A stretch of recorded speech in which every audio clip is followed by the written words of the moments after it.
Gregor MacGregor. El hombre que creó un país y vendió su deuda soberana.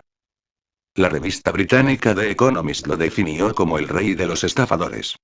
Y no es para menos, porque el escocés Gregor MacGregor se inventó un país ficticio en Centroamérica, le puso un nombre ficticio, Pollais, y perpetró una estafa con sus bonos de 1,3 millones de libras a principios del siglo XIX, el equivalente a unos 3.600 millones de hoy.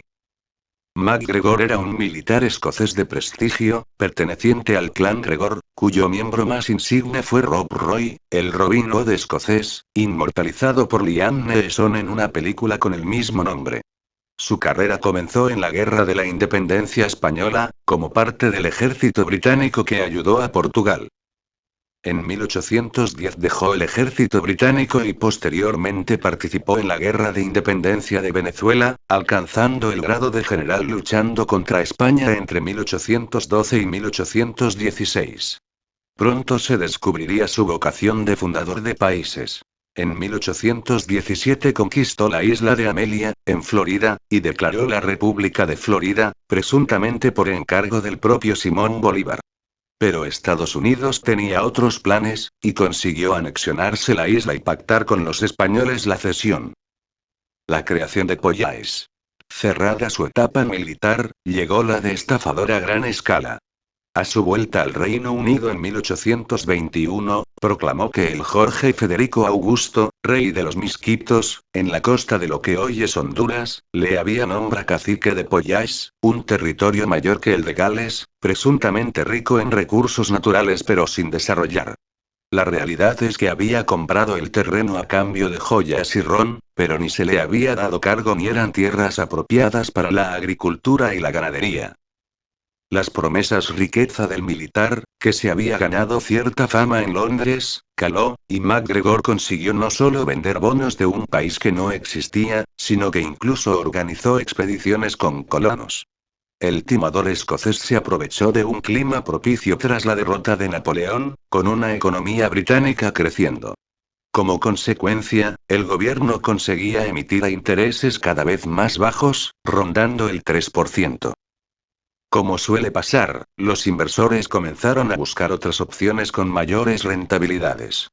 Primero sus ojos se dirigieron al papel de países como Rusia, Prusia o Dinamarca, con buenas calificaciones crediticias y rendimientos del 5%. Otros se dedicaron a invertir en minas, pero había una nueva inversión muy atractiva: todos aquellos países que surgieron del colapso del Imperio Español. Y de esa nueva moda se aprovechó MacGregor, colocando en 1822 unos bonos de Pollais con rendimientos del 6%, alrededor del doble de lo que ofrecían los británicos y similar al que ofrecían países como México, Perú, Chile o Colombia.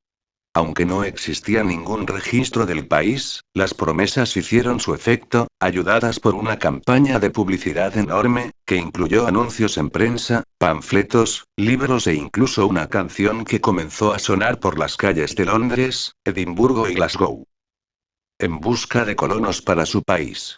MacGregor prometió de todo a sus inversores. Los nativos no solo eran pacíficos y amables, sino que amaban a los británicos, tal y como recordaba en su día The Economist. La situación geográfica del nuevo país era inmejorable y su tierra era muy fértil, con facilidad para cultivar tabaco y azúcar. Había abundante agua. Oro. Incluso las cosechas de maíz se recolectaban 3 veces al año, cuando en el resto del mundo conseguir 2 ya es muy bueno. Creó su propia moneda, el dólar de Pollais, una bandera, himno, y un mapa detallado y falso. Pero el fraude no se quedó ahí. Aunque obtuvo financiación en Londres, se dirigió a su tierra natal, Escocia, para buscar colonos. Allí se encontraba una banca muy desarrollada, que permitía el acceso a financiación a mucha más gente. Además, muchos escoceses querían crear su propia colonia, y las promesas de Pollais parecían encajar como anillo al dedo en sus aspiraciones nacionales. Un contexto perfecto para MacGregor, quien comenzó a vender tierras del país ficticio. Consiguió llenar 7 barcos con un total de alrededor de 250 colonos, que partieron hacia América entre 1822 y 1823. Obviamente, el fraude se descubriría pronto. Sospechas y contagio. Primero fueron las dudas en el mercado de bonos en países como Colombia y Perú, que ni siquiera habían sido reconocidos por Reino Unido. Después, la intervención de Francia en España, con la reinstauración del absolutismo de Fernando VII con los 100.000 hijos de San Luis, sembró dudas sobre un default español que pronto se contagió a los bonos de las antiguas colonias. Los bonos de Pollais se hundieron un 16% solo en el mes de diciembre de 1822. A finales de ese año también llegaron los primeros colonos al reino ficticio y se dieron de bruces con la realidad. Allí no había puerto, ni infraestructuras ni nada parecido a lo prometido por MacGregor. Tan solo unos indígenas que, si bien no eran hostiles, tampoco eran esos amantes de los británicos que pretendía el estafador. No tuvieron más remedio que intentar adaptarse, pero pronto comenzaron las peleas y las muertes. Un barco les rescató y llevó a Belice, pero la malaria y la fiebre amarilla se cobraron su peaje y finalmente fallecieron 2/3 de los pobladores. Londres actuó y mandó a la marina al rescate de las 5 naves que estaban de camino a Pollais. Repitió la estafa 2 veces más. En el otoño de 1823, con todo el timo destapado, MacGregor huyó a París. Lo increíble es que allí logró repetir la estafa, encontrando nuevos inversores y nuevos colonos. Pero las autoridades francesas fueron más diligentes que las británicas, y en cuanto hubo peticiones de pasaportes, iniciaron una investigación que acabó con el arresto del escocés en 1825. En el juicio fue absuelto y volvió a Londres. De manera más increíble, intentó una nueva colocación de bonos de Pollais, para intentar pagar a los inversores iniciales, es decir, iniciar un esquema Ponzi al estilo Bernard Madoff o Fium. Pero ya no coló, y tuvo que volver a Edimburgo.